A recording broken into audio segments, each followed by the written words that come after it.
सुनना।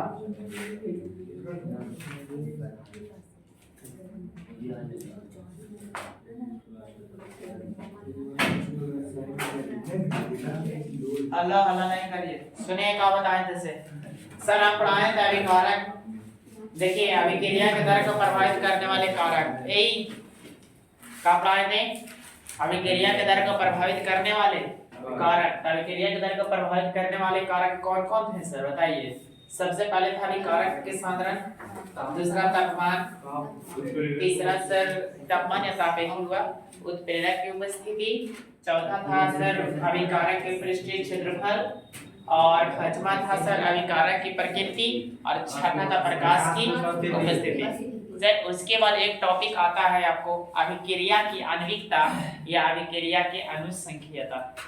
अभिक्रिया की आणविकता या अभिक्रिया के अनुसंख्यता सुन रही भाई क्या है क्या नहीं है। आप कॉपी किताब निकाल के सर अच्छा से कलम वलम मोड़ के रख दीजिए सारी कॉपी ओपी कलम वलम बंद कर और खाली सुनो 5 मिनट। 5 मिनट सोने के बाद भरपूर मौका देंगे उतारे की, ठीक है। अगर नहीं सुनेगा तो कहीं ना कहीं फिर आपको दिक्कत होगा सर। उतारते जाइएगा हम इधर बोलते जाएंगे तो फिर ना तू समझ पाएगा हम इधर समझा के भी निकाल देंगे। इसलिए साइलेंट मोड में रह के पढ़ाई करो सर। बैठते जाओ चलो। लेट से क्यों आता है नींद नहीं टूटता है ज्यादा खेत में लगा देते हैं कि देखो इधर ऐसे कहते हैं कम खाओ जल्दी। जे जितना अड़ाई के रात में खाएगा वो सुबह मतलब लेट से उठेगा, गारंटी है, ठीक है। लेट से उठेगा एक और रीजन है, महिला मित्र के पास बात कर रहा होगा नहीं है कि ना महिला मित्र नहीं है, ये गलत बात है रखो, ठीक है। ऐसे डेट एक्सपायर कर रहा मेरा तेरा नहीं हुआ देखो इधर क्या है क्या नहीं है। अगर वही सब करते तो अभिक्रिया का अनुसंख्यता सब का ये पार हो जाता, ठीक है, यादो नहीं रहता। तो कहिए हमरा से पूछे को बता देंगे लेकिन तोरा से ये पूछे कुछ नहीं बताएगा पढ़ाई के बाद सर।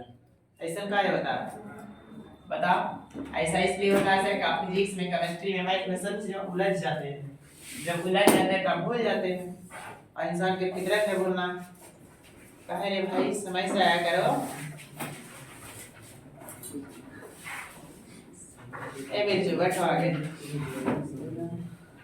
चलिए देखिए इधर सर अभिक्रिया की आणविक का नया टॉपिक है, ठीक है ना सर। कौन सा टॉपिक कहिया पार हो जाएगा और कौन सा टॉपिक एग्जाम में आ जाएगा, कौन नंबर दिया के जाएगा जरा देखना। उसका आवाज से पढ़ा अभिक्रिया की आणविकता। अभिक्रिया का आणविकता या इसी को अनुसंख्यता भी कहते हैं। क्या कहते हैं अनुसंख्यता। सुनना दो तरह से इसका डेफिनेशन बताएंगे सर। मॉलिक्यूलरिटी ऑफ रिएक्शन, क्या लिखा है मॉलिक्यूलरिटी ऑफ रिएक्शन। अभिक्रिया की आणविकता कहता है सर अभिक्रिया की आणविकता या अभिक्रिया के अनुसंख्यता किसे कहते हैं। हम आपको बताए थे दर निर्धारण पद या दर नियंत्रित पद, रेट कंट्रोलिंग स्टेप या रेट डिटरमाइनिंग स्टेप। उसमें हम आपको समझाया सर यदि सर 2 या 2 से अधिक स्टेप में रिएक्शन हो रहा है, जो सबसे धीरे धीरे स्टेप में होने वाली रिएक्शन होती है उसे यहाँ रेट डिटरमाइनिंग स्टेप या रेट कंट्रोलिंग स्टेप कहते हैं। बताए थे कि नहीं बताया था, बोल गया सर नहीं बोला है कैसे कहते हैं नहीं। फिर से सुनो क्या कहते हैं सर। आप बता रहे हैं दर निर्धारण पद। अरे भाई सुन दर निर्धारण पद क्या होता है क्या नहीं होता सुनना ठीक से सुनो। सुन दर निर्धारण पद रेट डिटरमाइनिंग स्टेप इसी को बोलते हैं या रेट कंट्रोलिंग दर नियंत्रित पद भी बोल सकते हैं। कहता दर निर्धारण पद में भाग लेने वाली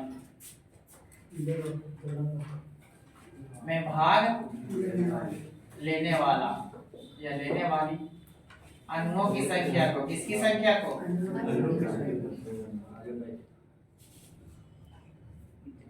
अणुओं की संख्या को क्या बोलते हैं अभिक्रिया की आणविकता। क्या कहते हैं अभिक्रिया के आणविकता या इसी को अभिक्रिया की अनुसंख्यता भी कहते हैं, ठीक है सर। दर निर्धारण पद में भाग लेने वाली अणुओं की संख्या को, ठीक है, और किसके अणुओं की संख्या क्या? अभिकारक के अणुओं की संख्या को, किसके? उत्पाद के, न केवल अभिकारक के, याद रखना। दर निर्धारण पद में भाग लेने वाली अभिकारक के अणुओं की संख्या को हम लोग क्या कहते हैं? अभिक्रिया की आणविकता, या रे भाई अभिक्रिया के कभी कभी अनुसंख्यता भी लिख देगा, तो कहीं पे पढ़ाई का आणविकता और यह है अनुसंख्यता। ये सब तो दोनों बता दे रहे हैं। फिर से समझे एक बार, दर निर्धारण पद में भाग लेने वाली अभिकारक के अणुओं की संख्या को अभिक्रिया की आणविकता या अनुसंख्यता कहते हैं। अब आपको यही चीज जब क्लियर नहीं रहेगा रे भाई, तो बता इसको पढ़ के कोई मतलब रह जाएगा नहीं, आपको समझ में नहीं आएगा। हम यहाँ पर बता दिया दर निर्धारण पद, ये आपको बुझाइए नहीं रहा दर निर्धारण पद होता है क्या? कोई बता सकता दर निर्धारण पद क्या होता है? नहीं तो सुनो, अपने याद हो जाएगा, हम बोलेंगे याद हो जाएगा। कहता है सर, अगर कोई अभिक्रिया दो या दो से अधिक पदों में हो रही है, जो सबसे धीमा होगा, धीमा पद में होगा जो अभिक्रिया, उसी अभिक्रिया को दर निर्धारण पद बोलते हैं। याद रहेगा, slowest step of the reaction is known as a rate controlling step या रेट डिटरमाइनिंग स्टेप। जो रिएक्शन ना धीरे-धीरे होता है ऐसे, उसी स्टेप को हम लोग कौन सा अभिक्रिया को कहते हैं? दर निर्धारण पद बोलते हैं। याद रहेगा, धीरे-धीरे होता है, जिस स्टेप में रिएक्शन धीरे-धीरे होगा, उसी स्टेप को हम लोग कहते हैं रेट डिटरमाइनिंग स्टेप यानी दर निर्धारण पद। एक तरीका तो ये होगा इसके डेफिनेशन देने का, नहीं दूसरा बताते हैं तरीका। कहता है एक रासायनिक अभिक्रिया करवाने के लिए, कैसी करवाने के लिए? Chemical reaction. एक रासायनिक अभिक्रिया को करवाने के लिए, सुन रहे भाई, रासायनिक अभिक्रिया करवाने के लिए या होने के लिए आपको मन रासायनिक अभिक्रिया करवाने का, ठीक है। एक रासायनिक अभिक्रिया करवाने के लिए अभिकारक के अणु क्या होता है? अभिकारक के अणु, किसके अणु? अभिकारक के अणु एक साथ टकराते हैं। हमने एक साथ टकरा लगा तो दांत टूट जाएगा, फुटाई के भरपूर चांस। संडेल के नंबर पता चले तो 6 हो कि 9 हो, उलट के मारेगा तो 9, सीधा मारेगा तो 6, लेकिन टकराना नहीं। टकराना ठीक है, ठीक है, टकराइएगा सर किससे? इससे। कहता है रासायनिक अभिक्रिया करवाने के लिए अभिकारक अणु, फिर से सुनना क्या है? रासायनिक अभिक्रिया करवाने के लिए अभिकारक अणु एक साथ क्या होते हैं? टकराते हैं। साइमल्टेनियसली कोलाइड से होते हैं। कोलाइड के मतलब टकराना होता है, एक साथ क्या होते हैं? टकराते हैं। तो उसी को हम लोग क्या कहते हैं? अभिक्रिया की आणविकता या अभिक्रिया की अनुसंख्यता। दो में थोड़ा जे पसंद है उसके साथ ही कर सकता है, तो याद कर सकता है। अभिक्रिया के आणविकता या अभिक्रिया के अनुसंख्यता, क्या लिखते हैं कौवनिया, ऐसे बोलते हैं भाई अनुसंख्यता। अब तुम बताओ, पूछते हैं दो में से कौन अच्छा है सर? कबूल का उधर खराब लग रहा है कि दोनों अच्छा लग रहा है? ठीक है, ये दोनों अच्छा लग रहा है। अब चूज कर लो, दोनों वाला चाहिए, चावल चाहिए कि नाम चाहिए? लड़कियन के पैरों तो तनिए होता है, 6 नंबर अटल है, आधा निकल जाएगा आगे पैरों, आधा पीछे रहेगा। ऐसे गांव में बचपन पहले था पापा को ना चलता, इसलिए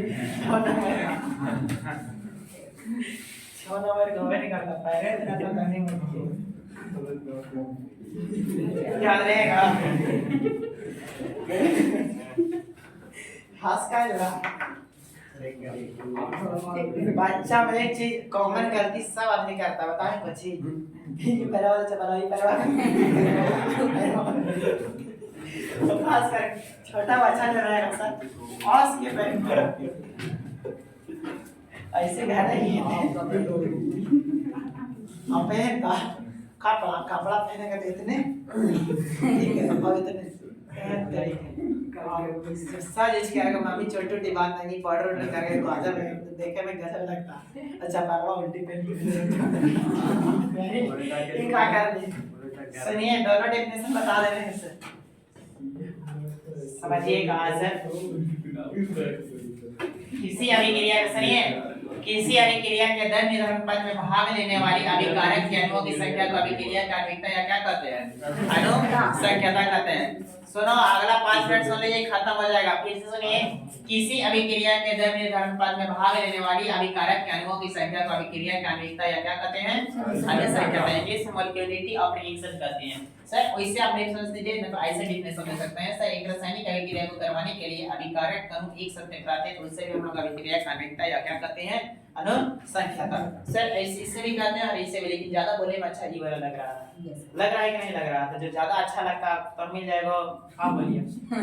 देखो मिल जाए खोआ खाने के लिए और फिर तुमको मिले क्या खाने के लिए? नहीं सर, मिठाई, मीठा मिलता है, गुड़ मिल तो गुड़ मिलेगा, बैठ नहीं, ठीक है सर। देखिए आपको मिल जाए खोआ खाने के लिए और मिल जाए कुछ संतरा खाने के लिए, तो कोई चीज खाएगा? संतरा खाएंगे। मुझे अच्छा लगेगा और खोआ के नाम लीजिएगा, हो गया वो खोए, याद रहेगा? देख रहे भाई। और दोस्तों डिफिनेशन हुआ, और क्या कहता है सर, जिस अभिक्रिया की आणविकता एक होती है, अरे भाई उससे एक आणविक अभिक्रिया कहती है। इस सभी 11 बजे बैच के पढ़ा दिए तुम लोग के, नहीं पढ़ा है, पीछे चल रहा है, कभी वो आगे होता है कभी तो नहीं आगे होता है। सर अगर किसी अभिक्रिया के, ठीक है, किसी अभिक्रिया की आणविकता एक रहेगा, किसी अभिक्रिया की आणविकता कितनी, आणविकता अनुसंख्यता एक हो, कितना हो? एक हो, तो इसे क्या कहते हैं? एक आणुक अभिक्रिया कहते हैं। क्या बोलते हैं भाई? एक आणुक अभिक्रिया, यूनिमॉलिक्यूलर रिएक्शन कहते हैं। अगर किसी अभिक्रिया की आणविकता, किसी अभिक्रिया की आणविकता 2 हो तो उसे क्या कहते हैं? हम दो हमारे दो, उसे द्विअणुक अभिक्रिया कहते हैं, द्विअणुक अभिक्रिया, द्विअणुक अभिक्रिया। और अगर रे भाई किसी अभिक्रिया की आणविकता 3 हो तो उसे हम त्रिअणुक अभिक्रिया कहते हैं। क्या कहते हैं? त्रिअणुक अभिक्रिया। अभिक्रिया की आणविकता एक, हमेशा हमेशा हमेशा 1 2 या कितना होगा? 3। याद रहेंगे, अभिक्रिया की आणविकता चाहे तो 1 होगा, 1 होगा तो उसे एक आणुक अभिक्रिया कहेंगे, चाहे तो 2 होगा तो उसे द्विअणुक अभिक्रिया कहेंगे, चाहे तो 3 होगा उसे त्रिअणुक अभिक्रिया कहेंगे। अगर कोई तुमको बतावे कि सर 1 2 या 3 के अलावा कुछ और भी होता है तो कहिएगा आप गलत पढ़ा रहे हैं। अभिक्रिया का आणविकता हमेशा 1 2 या कितना होता है?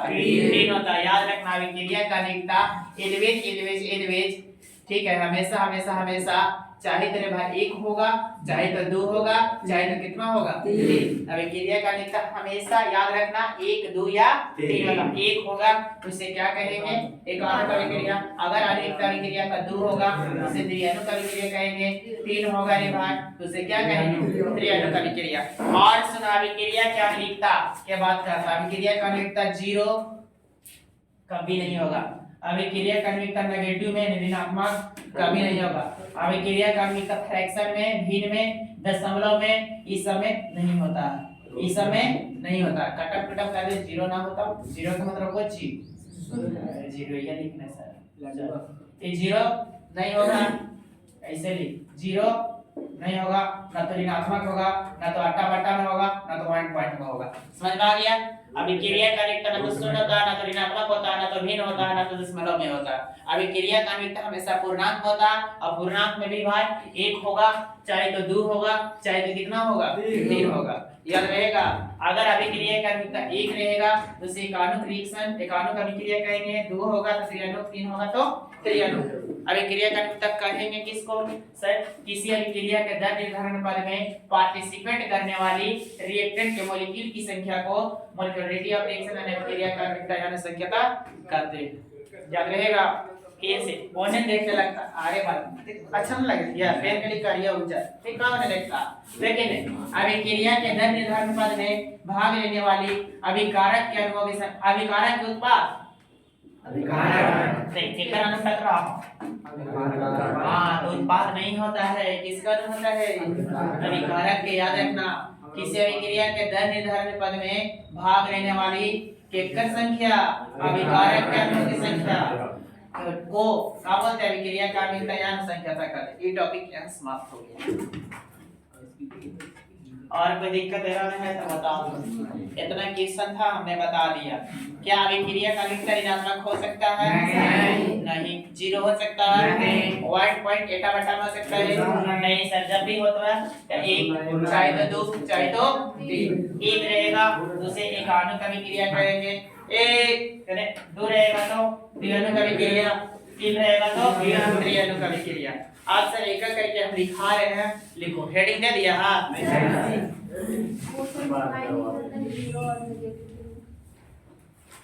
अच्छा सर देखिए कितना समय लगेगा, ठीक है कितना समय लगेगा, तो कुछ ना कुछ रिएक्शन होगा ही होगा।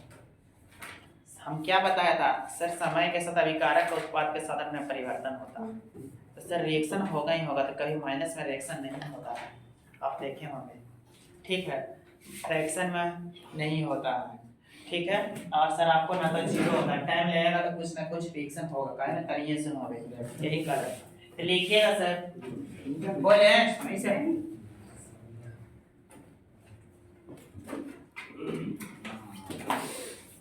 देखो बड़ा आसान है, ठीक है ना, केमिस्ट्री लगता है कि टफ है सर, इनमें है नहीं खाली आधे अच्छा याद कर देखिए हम कितना कंट्रोल करके रख ले, तो कहीं एक ही सब्जेक्ट है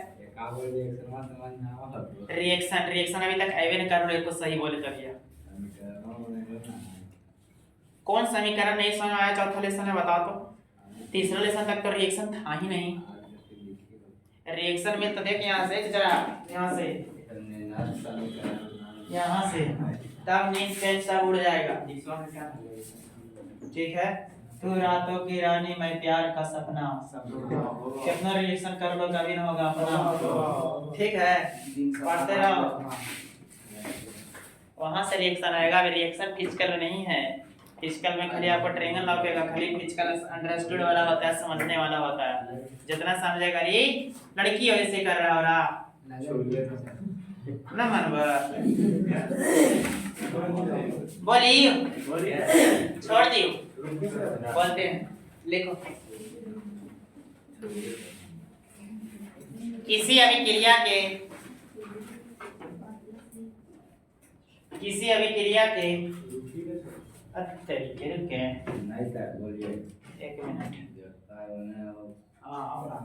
बोलता है ना, लिखिए किसी अभिक्रिया के दर निर्धारण पद में, किसी अभिक्रिया के दर निर्धारण पद में भाग लेने वाली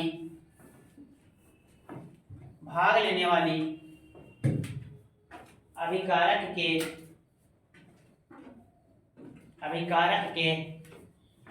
अणुओं की संख्या को, किसी अभिक्रिया के दर निर्धारण पद में भाग लेने वाले अभिकारक के अणुओं की संख्या को, अभिकारक के अणुओं की संख्या को अभिक्रिया के आणविकता,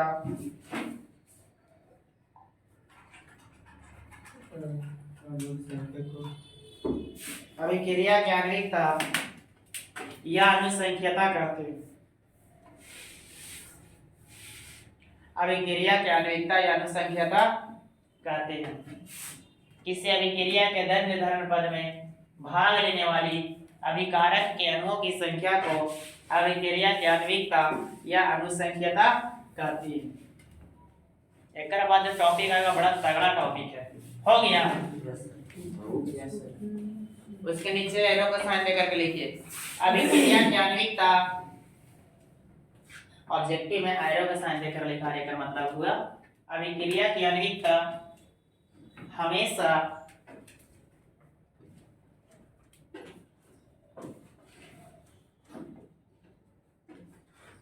अभिक्रिया की आणविकता हमेशा 1, 2 या 3 होती है, 1, 2 या 3 होती है। इला उतार लेना रे भाई, समझ जाइएगा नहीं वाला, हाँ कि पूरा लिखाई पड़ेगा।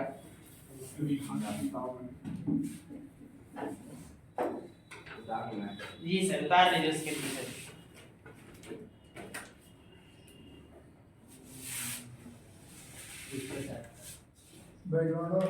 जी सर जो आपको बॉक्स में घेर दिया है उसको उतार लीजिए।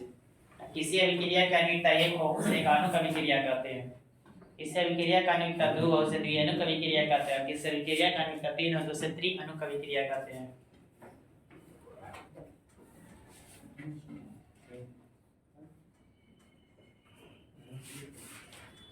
देखिए सर, अंडा झंडा आ रहा होगा, चक्कर उक्कर में नहीं रहेगा। अरे बाबू क्लास कल भी है, आपको क्लास आइएगा।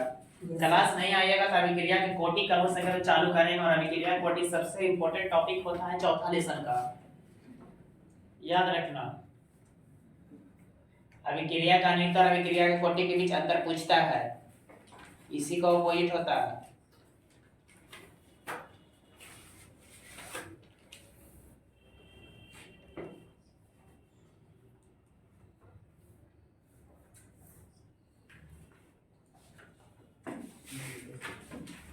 और देखिए वो घर जाके पढ़ते रहिए, लिखते रहिए, याद करते रहिए, कॉपी पर लिख लिख के।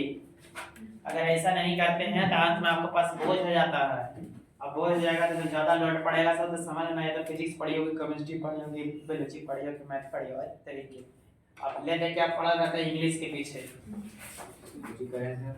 कोचिंग करें, पढ़ो, उसको लिख लिख के याद करो, अपन बस में कर लो, पीछे पढ़ जाओ। कैसे कहता है, तुम ही तो मेरी जान है राधा, कहेगा तुम ही तो मेरी जान है, फिजिक्स केमिस्ट्री बायोलॉजी मैथ, समझ गया? पढ़ जाओ फिर पीछे, अब बकोट के पढ़ लो का ना, तुम बकोट देगा कि जब जब देखे तुमको तब तब याद आएगा। अभी क्रिया का संख्याता या अनियमितता तो नहीं भागता केकरा पीछे। ये भी देखो, ये फीमेल जेंडर में दिखाए हैं, जानबूझ के वाली दिखाए हैं, याद रखना, ऐसे पीछे भागो।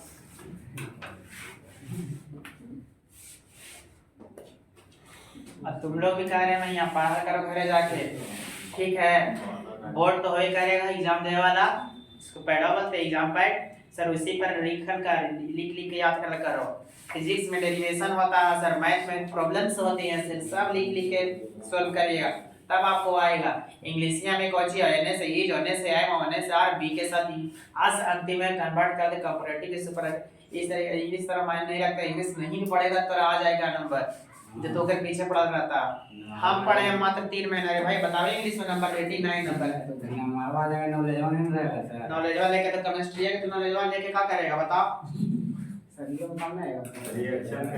बताइए भैया, बता जब जड़िया में फूल पानी है ये नहीं है सर, आपको तो में पहुंच जाएंगे तो क्या करेगा?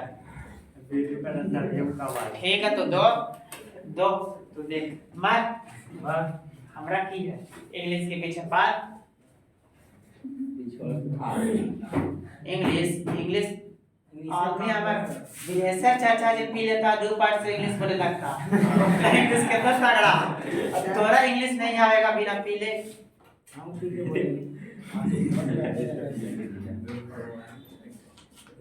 देखता हमारा बिरजी इंग्लिश बोलता,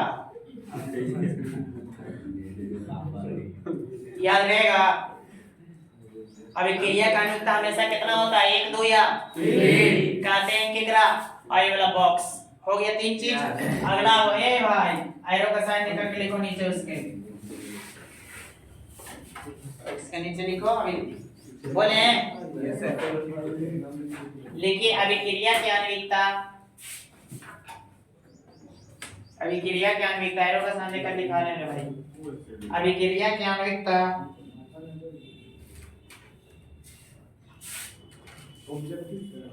अभिक्रिया की आणविकता, हाँ ऑब्जेक्टिव लिखवा रहे हैं।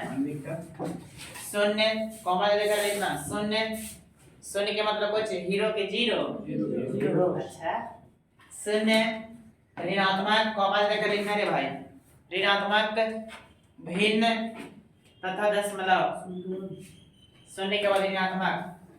अभिक्रिया की आणविकता शून्य ऋणात्मक भिन्न तथा दशमलव में नहीं होता है, में नहीं होता है,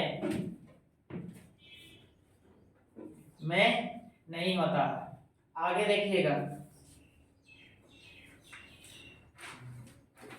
हो गया कोई डाउट? एक हमारा कोई क्वेश्चन नहीं बनता।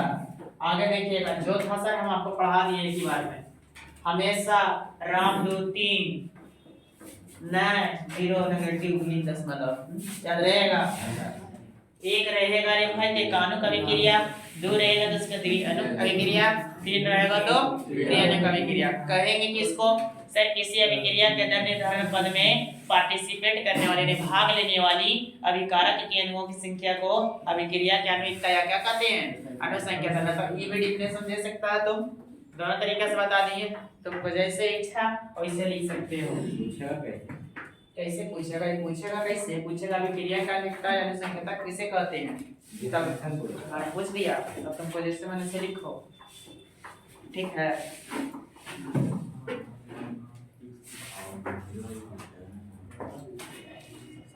देखो ये सब चीज है ना भाई, तो याद रखे पड़ेगा पूरा, और रटे को इस अलावा कोई उपाय नहीं है। समझ जाते हैं तो ठीक है, हम तो रटने वाला तरीका समझाते नहीं, समझा दिए, याद रखने रहना।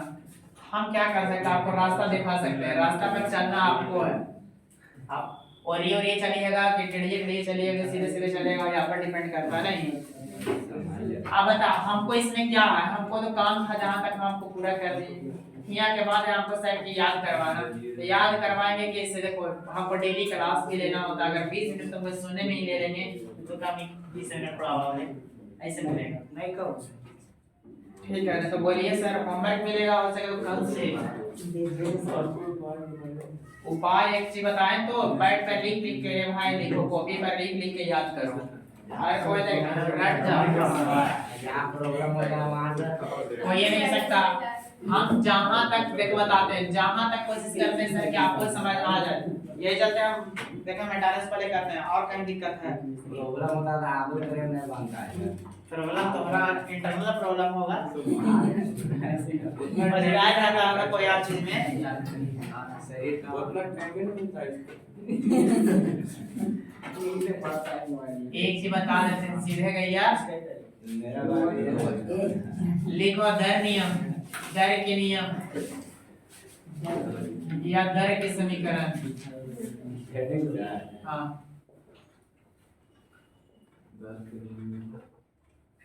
कहीं कहीं दर को बेग लिख देगा, हड़बड़ाना नहीं है। इसको इंग्लिश में बोलते हैं रेट लॉ, रेट लॉ या रेट इक्वेशन। दर नियम या दर समीकरण या दर के समीकरण। जी sir, but language in English. जी sir, there are many leaves in tree.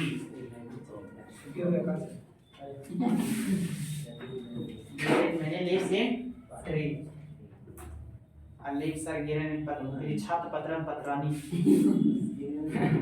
वृक्ष से पत्ते गिरते हैं, संस्कृत बोल रहे हैं।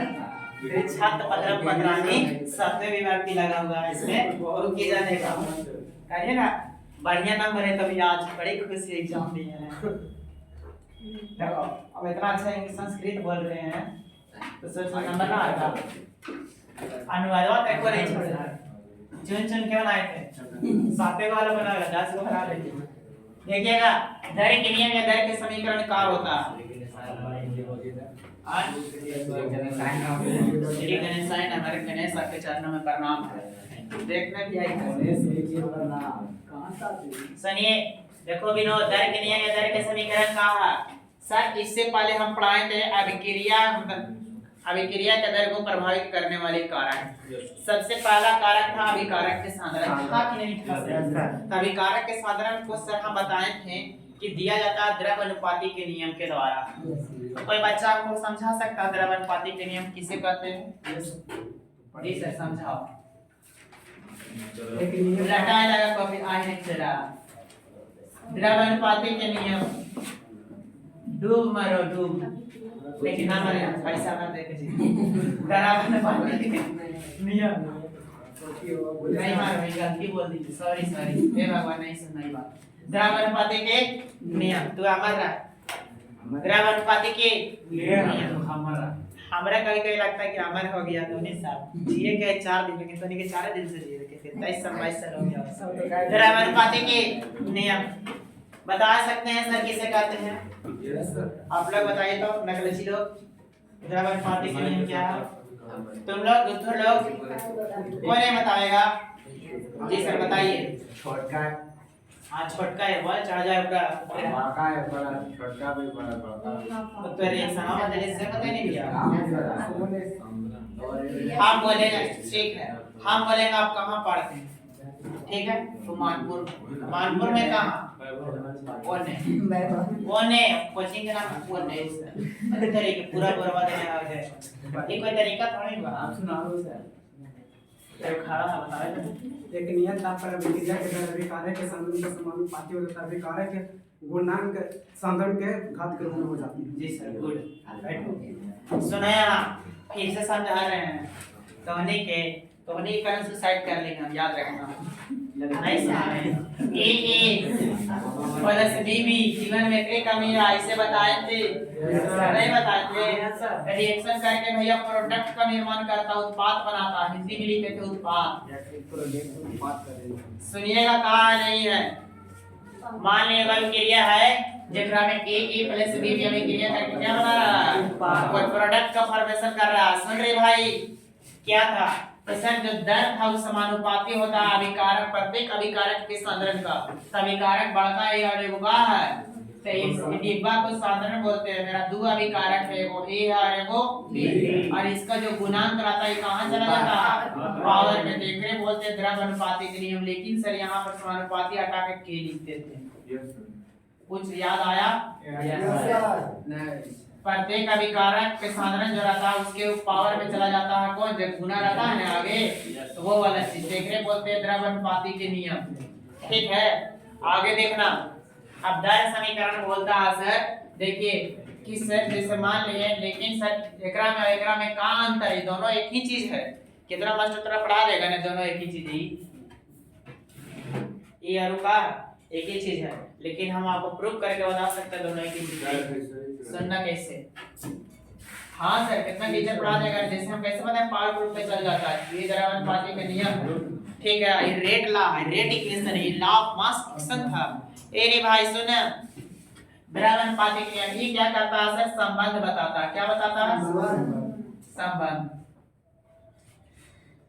एक ही चीज सीख लेकिन सीख के जाओ सही से। इस संबंध बताता है भैया किसके किसके बीच में, अभिकारक के सॉरी अभिक्रिया के दर और अभिकारक के साधारण के बीच में। सुनना रेट ऑफ रिएक्शन और अभिक्रिया के दर और के बीच में, अभिकारक के साधारण कंसंट्रेशन ऑफ रिएक्टेंट के बीच में।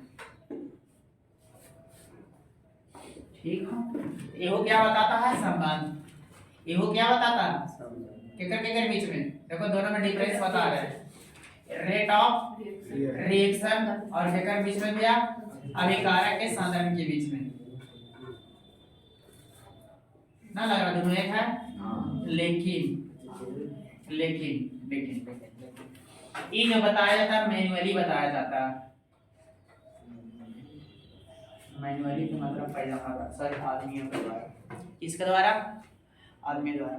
ये मैन्युअली बताया जाता है सर और एक्सपेरिमेंटली बताया जाता है। देख भैया अंतर नहीं समझ आया, ये एक्सपेरिमेंट के द्वारा बताया जाता है। यही दोनों में अंतर है, कोई अंतर नहीं। समझ में आया?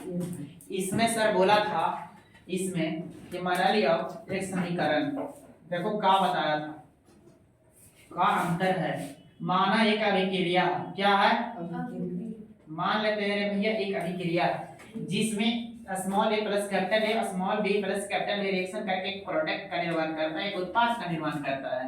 ठीक है जहां तक हम आपको बताए थे दर समानुपाती होता है प्रत्येक अभिकारक के साधारण का, उसका जो कोफिशिएंट होता है सर रिएक्टेंट का वो इसके पावर के रूप में चल जाता है, कंसंट्रेशन का चल जाता है नहीं। देखिए बोलते हैं द्रव अनुपाती के नियम। तो सर समानुपाती अर्थात के आता है रे भाई और ए की पावर ए और बी के पावर का हो जाएगा बी हो जाएगा। तो आपको यहाँ तक द्रव अनुपाती के नियम है जहाँ के बराबर दर नियतांक, जहाँ के बराबर रेट कांस्टेंट यानी दर नियतांक होता है, ये आपको बता रखे हैं ना। सुनना लेकिन ये कहता है वही चीज इसमें भी मानेंगे। मान लेते हैं वो अभिक्रिया माना एक अभिक्रिया है जिसमें ए प्लस बी अभिक्रिया करके क्या हो रहा था, मान ले प्रोडक्ट बना रहा सर। ठीक है प्रोडक्ट बना रहा है तो दर जो होगा समानुपाती होगा प्रत्येक अभिकारक का साधारण का, लेकिन इसका जो जरूरी नहीं कि जो नियतांक है वही जाएगा पावर के रूप में, यहाँ कुछ भी पावर हो सकता है। जब एक्सपेरिमेंट के द्वारा बताने तब समझ गया, अंतर देख लिया सर। इसका जो गुणांक रहता है अभिकारक का वो पावर के रूप में जाएगा तो द्रव अनुपाती के नियम कहते हैं। ठीक है, ये आदमियों के द्वारा बताया गया, साइंटिस्ट के द्वारा। लेकिन एक्सपेरिमेंट करने से पता चलता है कि सर जो अभिकारक के गुणांक है जरूरी नहीं है कि वही इसका पावर में जाएगा, कुछ और भी हो सकते हैं। समझ में आ गया दोनों में डिफरेंस? वो क्या था, ये क्या था, लेकिन कितना पीछे है कि तुमको दोनों करे गए, दोनों एक ही होता है, दोनों एक नहीं होता है सर। ये एक्सपेरिमेंट के द्वारा बताया जाता है, ये आपको मैन्युअली बताया जाता है। इसको डाल्टन बताया था, आपको बताए थे भी एक दिन, ठीक है। ये कोई और बताया, एक्सपेरिमेंट के द्वारा ही बताया जाता है सर। ये जो होता है आपको ट्रू रेट बताता है, दर के नियम क्या बताता है, ट्रू रेट मतलब वास्तविक दर बताता है, रियल में कितना है। अब एकरा से चांस रहता है सर गलत भी होवे के, एकरा से चांस रहता है फॉल्स मतलब झूठा या गलत, गलत बता सकता है, गलत दर भी हो सकता है इससे, लेकिन एकरा से कभी गलत नहीं होगा, याद रखना। ओकरा से गलत होए के चांस बहुत ज्यादा रहता है, लेकिन एकरा से सर वास्तविक दर बताता है, रियल रेट का पता चलता है कि रिएक्शन का रियल में रेट कितना है, इससे कभी गलत नहीं होगा, एकरा से गलत हो सकता है। समझ आ गया दोनों में अंतर? ये आदमियों के द्वारा बताया जाता है, ये आदमियों के द्वारा ऐसे एक्सपेरिमेंट करके बताया जाता है दोनों एक ही चीज। अभी क्रिया के दर के नियम या दर के समीकरण क्या है, दर के नियम या दर के समीकरण सर एक प्रकार का अभिक्रिया के दर ही होता है, लेकिन ये क्या बताता है, वास्तविक दर बताता है सर, ठीक है। किसके द्वारा, एक्सपेरिमेंट के द्वारा, प्रयोग के द्वारा, किसके पदों में, अभिकारक के सांद्रण के पदों में। समझ में गया? अभिकारक के सांद्रण के पदों में क्या बताता है सर, एक वास्तविक दर को बताता है, उसे ही हम लोग दर के नियम या दर के समीकरण कहते हैं। कहीं कहीं दर के नियम या कहीं कहीं दर के समीकरण दे देगा। आप बताइए दोनों में डिफरेंस पता चला, वो क्या था, ये क्या है, वो मैन्युअली एक्सपेरिमेंटली, बस इतने डिफरेंस है। उसका पावर जो सॉरी जो गुणांक वाला तो पावर से ज्यादा तो जरूरी नहीं कि इसका गुणांक जो हो वही पावर में, कुछ भी हो सकता है एक्सपेरिमेंट के द्वारा। यहाँ मान लीजिए यहाँ 2 है तो पावर 2, यहाँ 1 है तो पावर 1 होना चाहिए था, लेकिन एक्सपेरिमेंट करिए सर, यहाँ 1 भी हो सकता है, 3 और 1 भी हो सकता है, बदल भी सकता है एक्सपेरिमेंट के द्वारा। चाहे रियल रेट बताता है, वो आपको फॉल्स रेट भी बता सकता है। समझ में आया अंतर दोनों में क्या था? है एक ही चीज लेकिन थोड़ा सा चेंज है सर। एक साल पूछ ले था सर द्रव्यानुपाती के नियम और दर के नियम, ठीक है, दोनों में अंतर बताइए। फर्स्ट वन पर दोनों में क्या बताइए अंतर, देखो दोनों में क्या अंतर है। खाली दे दे, सही गलत नहीं देते, खाली कैसे उसको मतलब करते हैं, कैसे मतलब करते हैं सर, ये मैन्युअली है, मतलब करने के मतलब था, इसे मानव के द्वारा बताया गया सर, प्रयोग के द्वारा बताया जाता है, एक्सपेरिमेंट के द्वारा बताया जाता है, ठीक है। इसमें इसका गुणांक जो होता है अभिकारक है क्या होता है, मतलब एक सांद्रण पावर होता है, अभिकारक के गुणांक होता है, उसमें जरूरी नहीं कि गुणांकीय अभिकारक के गुणांक ही हो सकता है, कुछ भी हो सकते हैं, ऐसे देखा जाता है। ऐसे खाली देने की सही होगा, वास्तविक दर बताता है सर, आपको गलत दर बता सकता है। समझ गए? इस तरीके से लिखना था, तो लिखिएगा सर, आपको इससे मतलब है, ठीक है। दर के नियम या दर समझ में आया कि नहीं आया? यस, समझा देंगे, बाद में समझा दीजिएगा कि नहीं समझाइएगा सर? ना समझाएगा? धन है प्रभु, कहाँ है आपका चरण?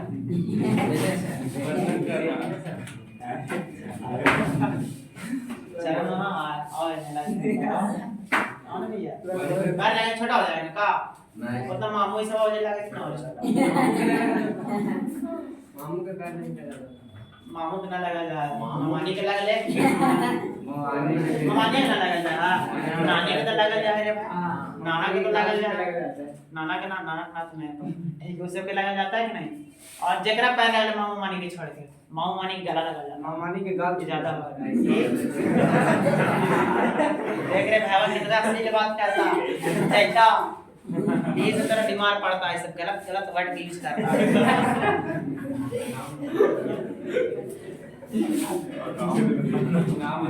मेरे जगह ठेकुआ खिलाओ, टाइट रहेगा।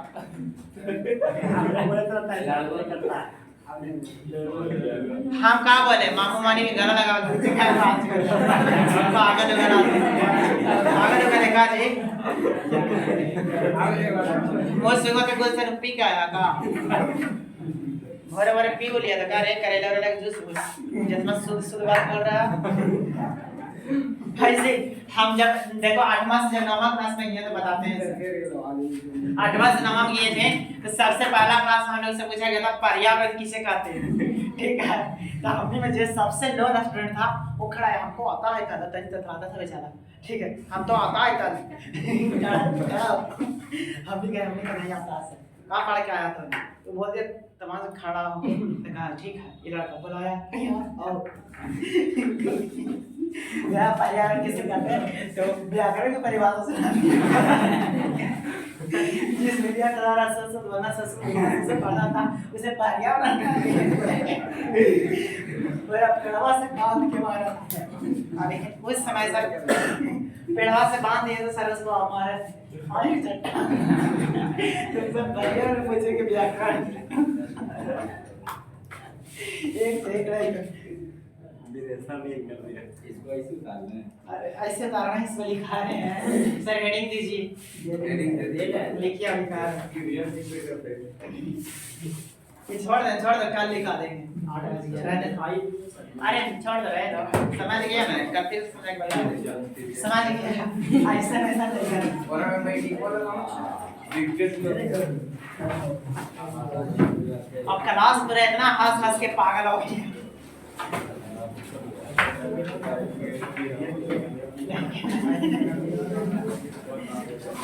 मुझे आम तो सुनता है इडली